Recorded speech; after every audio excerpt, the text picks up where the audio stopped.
বিহলাই খাইছে রে সামনে বসাইয়া।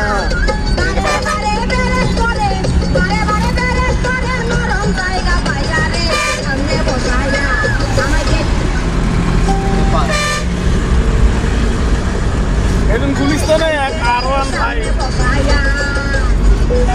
আমার সামনে মোহরা দেয় হাত মাত ছাইড়ে দিয়ে ঠ্যাং তুলে স্টারিং তুলে দিয়ে শুয়ে যাইতেছে রানিং হ্যাঁ R1 ভাই দিতে হবে।